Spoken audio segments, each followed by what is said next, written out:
قرآن کریم کے اندر حضرت سیدنا لقمان علیہ السلام آپ کے نام سے سورۃ لقمان موجود ہے۔ اللہ تعالیٰ نے قرآن کریم کے اندر آپ کے نام پر پوری ایک سورت نازل فرمائی۔ حضرت لقمان اللہ کے بہت بڑے ولی گزرے ہیں جن کو اللہ نے حکمت اور دانائی عطا فرمائی تھی، اور قرآن پاک میں اللہ نے خود فرمایا وَلَقَدْ آتَيْنَا لُقْمَانَ الْحِكْمَةَ، ہم نے لقمان کو بڑی سمجھداری، عقل مندی اور دانائی عطا فرمائی۔ حکمت سے مراد یہاں یہ حکیم والی حکمت نہیں بلکہ حکمت سے مراد سمجھداری ہے، عقل مندی ہے۔ حضرت لقمان علیہ السلام حضرت ایوب علیہ السلام کے خاندان سے تھے، اور لقمان حکیم کی باتیں عرب کے شاعر اپنی شاعری کے اندر بھی استعمال کرتے تھے۔ قرآن پاک کے اندر ان کا تذکرہ اس لیے بھی کیا گیا کہ تم لقمان حکیم کی حکمت والی باتیں تو مانتے ہو، لقمان حکیم کے عقائد کیوں نہیں مانتے ہیں؟ وہ تو اللہ کو ایک مانتے تھے، وہ تو مسلمان تھے۔ تو بہرحال قرآن پاک کے اندر حضرت لقمان علیہ السلام کی باتیں اللہ نے ذکر کی ہیں، ان میں سے چند وہ باتیں جو آپ نے اپنے بیٹے کو نصیحت کے طور پر فرمائی تھیں، ان کا ذکر رب تعالیٰ نے قرآن پاک کے اندر کیا، جن کو آج ہم آپ کے سامنے بیان کریں گے۔ سب سے پہلی بات جو رب تعالیٰ نے قرآن کریم میں حضرت لقمان علیہ السلام کی ہمیں بتائی ہے وہ یہ فرمایا کہ وَإِذْ قَالَ لُقْمَانُ لِابْنِهِ وَهُوَ يَعِظُهُ يَا بُنَيَّ لَا تُشْرِكْ بِاللَّهِ، فرمایا کہ جب حضرت لقمان علیہ السلام اپنے بیٹے کو نصیحت کرتے ہوئے فرما رہے تھے، کیا فرما رہے تھے؟ یا بنیا، اے پیارا بیٹا، لا تشرک باللہ، کبھی بھی اللہ کے ساتھ شرک نہ کرنا۔ عقائد کی بات، عقیدے کی بات کہ اللہ شرک سے پاک ہے، کبھی بھی شرک نہ کرنا۔ ان الشرک لظلم عظیم، فرمایا کہ بے شک شرک بہت بڑا ظلم ہے۔ ظلم کہتے ہیں وضع الشیء فی غیر محلہ، کہ چیز کو اس کے محل کے علاوہ رکھ دینا، یعنی آپ بندے کی شان بڑھا کر اللہ کے برابر کر دیں یا اللہ کی شان گھٹا کر بندے کے برابر لے آئیں تو یہ شرک ہے۔ تو آپ نے اس لیے فرمایا ان الشرک لظلم عظیم، شرک بہت بڑا ظلم ہے۔ اللہ کی ذات وحدہ لا شریک ہے، وہ واحد ہے، اکیلا ہے، اس کی شانوں کے برابر کوئی بھی نہیں ہے، سب اس سے نیچے ہیں، انبیاء ہوں، صحابہ ہوں، اہل بیت ہوں، جتنے بھی اللہ کے پیارے گزرے ہیں، اللہ کے برابر کوئی نہیں ہے۔ تو اس سے ہمیں یہ بھی معلوم ہوا کہ اپنے بچوں کو، اپنے بیٹوں کو، اپنی اولاد کو اللہ کے بارے میں بھی بتانا چاہیے۔ کہ رب تعالیٰ قرآن میں ہمیں آیات نازل کر کے اور حضرت لقمان علیہ السلام کی باتوں کو حکمت بھری باتیں کہہ کر ہمیں کیا بتا رہا ہے کہ باپ کو چاہیے اولاد کی اصلاح خود کرے۔ آپ کہیں کہ میں نے اپنی اولاد کی بڑی اچھی تربیت کی ہے اور کر رہا ہوں، اور جس سکول میں نے ڈالا ہے اس کی اتنی فیسیں ہیں، اور وہ انگلش میڈیم ہے، اور یہ ہے اور وہ ہے اور یہ ہے اور وہ ہے، کچھ بھی نہیں ہے۔ اخلاص سے کون پڑھائے گا؟ والدین۔ تو خود باپ ہو کر پہلی بات جو قرآن کریم کے اندر اللہ نے حضرت لقمان علیہ السلام کی بیان کی ہے کہ اپنے بیٹے کو فرما رہے ہیں یا بنی لا تشرک باللہ، اے پیارا بیٹا کبھی زندگی میں شرک نہ کرنا۔ تو عقائد جو ضروری چیزیں ہیں اللہ اور اس کے رسول کے بارے میں، وہ والدین کی ذمہ داری ہے کہ اولاد کو بتائیں۔ ان الشرک لظلم عظیم، اس لیے کہ جو شرک ہے یہ بہت بڑا ظلم ہے۔ اچھا، قرآن پاک کے اندر جو حضرت لقمان علیہ السلام نے اپنے بیٹے کو نصیحت کی ہے وہ یا بنیا، یا بنیا، بار بار لفظ آتا ہے کہ اپنے ایک اکیلے بیٹے کو کر رہے ہیں۔ کبھی کبھی ایسا بھی ہوتا ہے کہ سارے خاندان کے سامنے اولاد کو سمجھانا بھی نقصان دیتا ہے۔ قرآن کریم کے اشارے ہمیں یہ بھی بتاتے ہیں کہ اولاد کو اکیلے اکیلے سمجھانا یہ بھی سمجھداروں کا عمل ہے، لقمان حکیم کا عمل ہے۔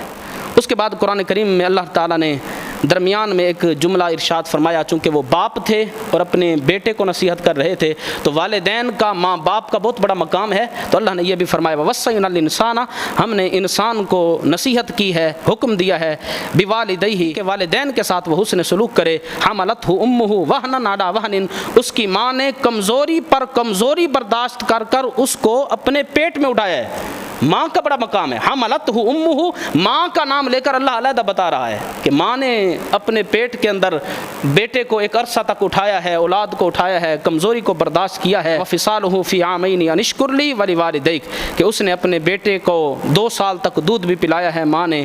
أَنِ اشْكُرْ لِي، تو اولاد کو چاہیے کہ مجھ رب کا بھی شکر ادا کرے، وَلِوَالِدَيْكَ، اور اپنے والدین کا بھی شکر ادا کرے۔ دونوں باتیں اللہ نے فرمائی۔ کہ میرا بھی شکر، والدین بھی شکر کے لائق ہیں، ان کا شکریہ ادا کرو کہ انہوں نے بچپن کے اندر تمہاری تربیت کی، تمہیں پالا، تمہارے اوپر اپنا سب کچھ قربان کیا۔ تو اللہ نے فرمایا مجھ رب کی ذات بھی شکر کے لائق ہے اور والدین کی ذات بھی شکر کے لائق ہے، اور ماں کا ذکر بالخصوص اللہ نے فرمایا۔ ایک صحابی حضور کی بارگاہ میں حاضر ہوئے تھے، یا رسول اللہ میرے حسن سلوک کا سب سے زیادہ مستحق کون ہے؟ فرمایا تیری ماں۔ پھر اس نے دوبارہ پوچھا یا رسول اللہ اس کے بعد؟ فرمایا تیری ماں۔ پھر عرض کی یا رسول اللہ اس کے بعد؟ فرمایا تیری ماں۔ پھر پوچھا یا رسول اللہ اس کے بعد؟ فرمایا تیرا باپ۔ 3 مرتبہ ماں کا نام لیا میرے آقا نے، اور قرآن بھی یہی فرما رہا ہے کہ تیری ماں کا تیرے اوپر اتنا احسان ہے کہ اپنے آپ کو تکلیف میں رکھ کر، تکلیف کو برداشت کر کے تجھے اپنے پیٹ میں اٹھایا، اس نے تجھے دودھ پلایا۔ انشکر لی ولی والدیک، ہر بندے کو چاہیے رب کا بھی شکر ادا کرے، ماں باپ کا بھی شکر ادا کرے، لیکن ایک حد ہے، والدین کی اطاعت کی بھی ایک حد ہے، اس کو بھی اللہ نے آگے بیان فرمایا کہ وَإِن جَاهَدَاكَ، اگر تیرے ماں باپ تیرے اوپر زور ڈالیں، عَلَىٰ أَن تُشْرِكَ بِي مَا لَيْسَ لَكَ بِهِ عِلْمٌ، فرمایا تیرے ماں باپ تیرے اوپر زور ڈالیں کہ شرک کر، فَلَا تُطِعْهُمَا، پھر ماں باپ کی اطاعت نہیں کرنی۔ گناہ کے اندر والدین کی اطاعت کا حکم نہیں ہے، اجازت ہی نہیں ہے۔ ماں باپ کی اطاعت، ان کا کہنا ماننا ایک حد تک ہے، جب وہ شریعت کے دائرے کے اندر ہوں۔ اگر ماں باپ گناہ کا حکم دیتے ہیں تو ماں باپ کی اطاعت نہیں، پھر اللہ کی اطاعت، پھر رسول کی اطاعت، فلا تطعهما، اس وقت اللہ نے فرمایا پھر ان کی اطاعت نہیں کرنی۔ حضور کے صحابی ہیں حضرت سعد بن ابی وقاص رضی اللہ تعالیٰ عنہ، 15 یا 17 سال کی عمر میں اسلام قبول کر لیا، مسلمان ہو گئے۔ ان کی ماں مشرکہ تھی، کافرہ تھی، تو ماں کو پتہ چلا میرا بیٹا مسلمان ہو گیا ہے، کلمہ پڑھ لیا ہے، تو ماں نے بیٹے کو بلایا اور کہا کہ اس وقت تک میں کھانا نہیں کھاؤں گی جب تک تو کلمہ چھوڑ کر دوبارہ کفر میں واپس نہیں آ جاتا۔ بھوک ہڑتال، ماں نے بھوک ہڑتال شروع کر دی اور کہا کہ میں کھانا نہیں کھاؤں گی۔ 1 دن گزرا، 2 دن گزرے، ماں آہستہ آہستہ کمزور در کمزور ہوتی جا رہی ہے۔ ظاہر ہے کھانا پینا انسان کی ضرورت ہے، تو جو قریبی تھے، رشتہ دار تھے، سارے آئے حضرت سعد بن ابی وقاص کے پاس کہ تیری ماں مر جائے گی بھوکی، اپنی ماں کا خیال کر۔ حضرت سعد بن ابی وقاص اب اپنی ماں کے پاس آئے اور آ کر کہا اے میری ماں، یہ تیری ایک جان ہے، اگر اللہ تجھے 100 جانیں دے اور تو کفر اور اسلام کے معاملے میں ضد پر آ جائے اور کہے میں جان قربان کر دوں گی جب تک تو کافر نہ ہو، حضرت سعد بن ابی وقاص نے فرمایا اے میری ماں، اگر تو 100 مرتبہ بھی مر جائے نا، میں اللہ کے رسول کا کلمہ نہیں چھوڑوں گا۔ 100 مرتبہ اپنی ماں کو کہہ رہے ہیں، اور قرآن یہی حکم دیتا ہے جب تمہارے والدین تمہیں گناہ کا حکم دینا، فلا تطعهما، اس وقت ماں باپ کا کہنا نہیں ماننا، پھر اللہ رسول۔ ماں باپ کے کہنا ماننے کی بھی ایک حد ہے، وہ ایک دائرہ ہے، اس دائرے سے جب باہر نکلے پھر نہیں۔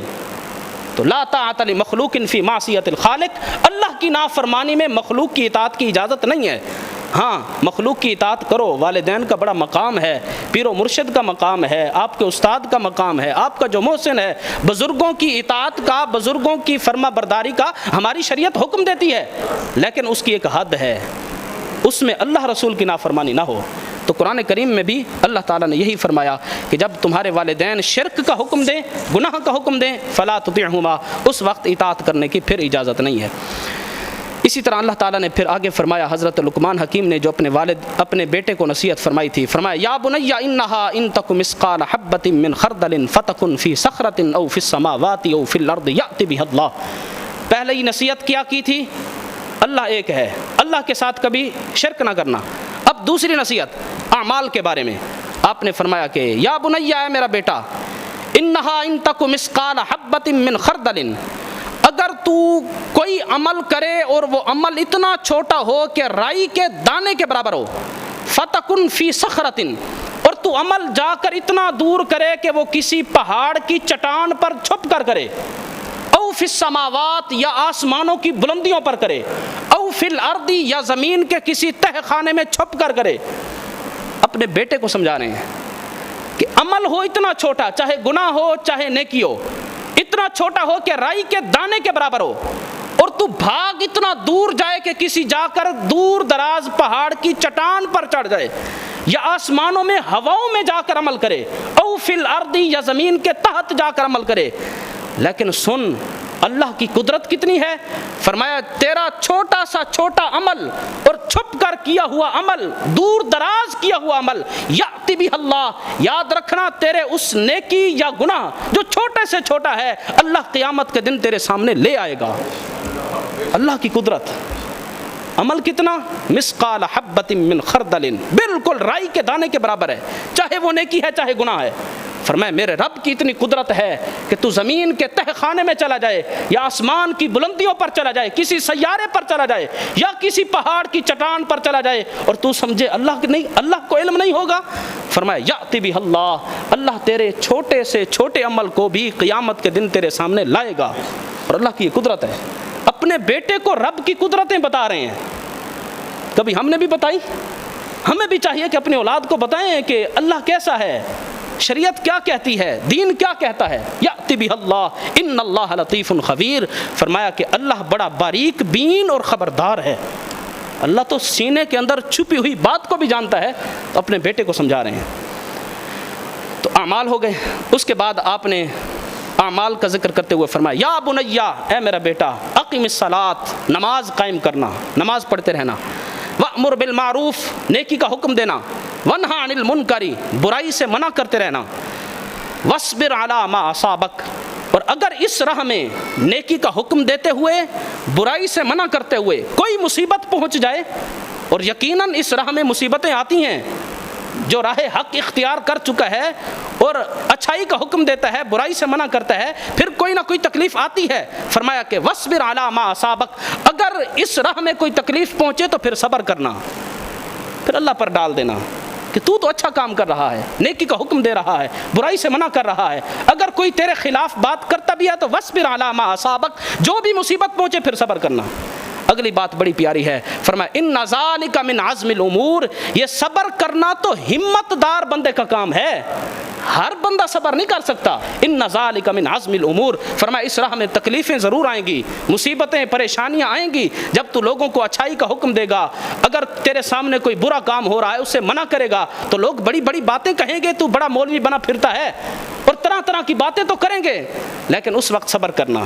ان ذالک من عزم الامور، اے میرا بچہ، اے میرا بیٹا، یہ جو صبر ہے یہ بڑے ہمت والے بندوں کا کام ہے، جس کو اللہ ہمت، طاقت، توفیق عطا فرماتا ہے وہی صبر کرتا ہے۔ اچھا جی، اس کے بعد آپ نے یہ اعمال ہو گئے۔ اس کے بعد پھر حضرت لقمان نے اپنے بیٹے کو معاشرت کا بھی حکم دیا کہ دنیا کے اندر لوگوں کے ساتھ رہن سہن کیسا ہونا چاہیے، رہنا کیسے ہے۔ قرآن کریم میں اللہ نے ارشاد فرمایا کہ حضرت لقمان حکیم نے اپنے بیٹے کو نصیحتیں کرتے ہوئے فرمایا تھا وَلَا تُصَعِّرْ خَدَّكَ لِلنَّاسِ، لوگوں سے منہ پھیر کر بات نہ کرنا، تکبر، کہ جب کسی سے بات کرے تو اس وقت یہ نہ ہو کہ میں اتنا بڑا مالدار ہوں اور میرا یہ عہدہ ہے اور میں تو یہ ہوں اور یہ تو حقیر ہے، منہ پھیر کر بات نہ کرنا، گردن میں سریا نہ ہو۔ فرمایا وَلَا تُصَعِّرْ خَدَّكَ لِلنَّاسِ وَلَا تَمْشِ فِي الْأَرْضِ مَرَحًا، اور زمین پر اکڑ اکڑ کر بھی نہ چلنا، تکبر سے منع کیا۔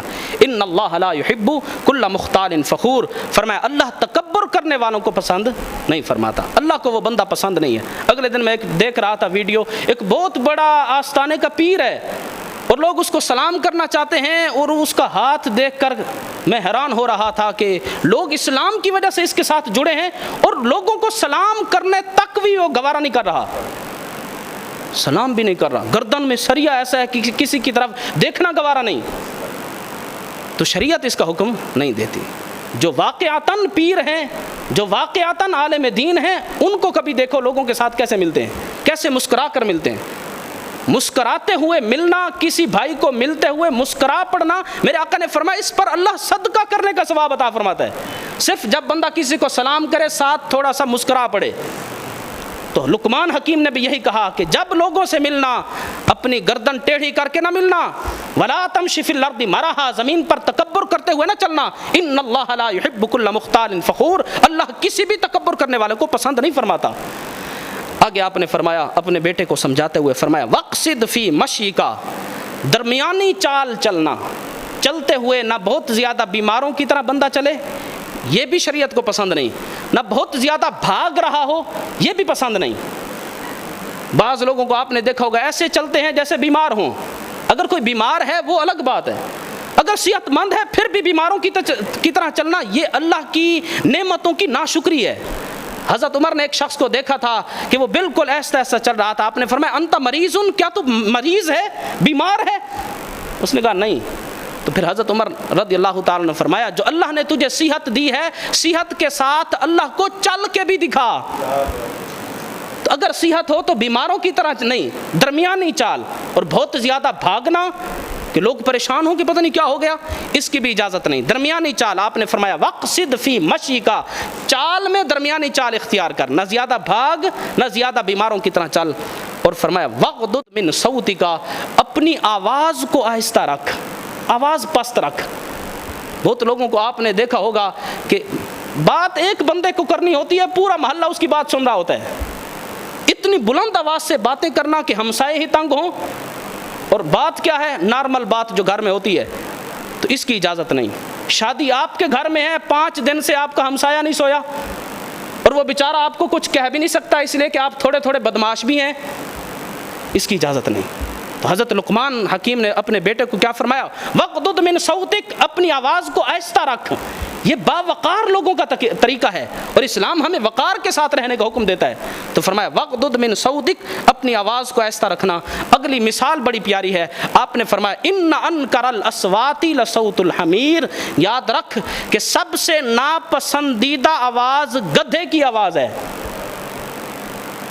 ویسے ہر جانور کی آواز ہم برداشت کرتے ہیں، گدھے کی آواز سے ہر بندہ نفرت کیوں کرتا ہے؟ کیونکہ وہ اونچی ہے، اور خواہ میں اونچی ہے۔ تو حضرت لقمان حکیم نے بڑی پیاری مثال دی، آپ نے فرمایا اپنی آواز کو پست رکھنا۔ ان انکر الاصوات لصوت الحمیر، جس آواز کو سب سے زیادہ لوگ ناپسند کرتے ہیں وہ گدھے کی آواز ہے۔ کیوں ناپسند کرتے ہیں؟ کیونکہ وہ اونچی زیادہ ہے، وہ جو ڈھیچو کرتا ہے وہ کسی کو پسند نہیں ہے۔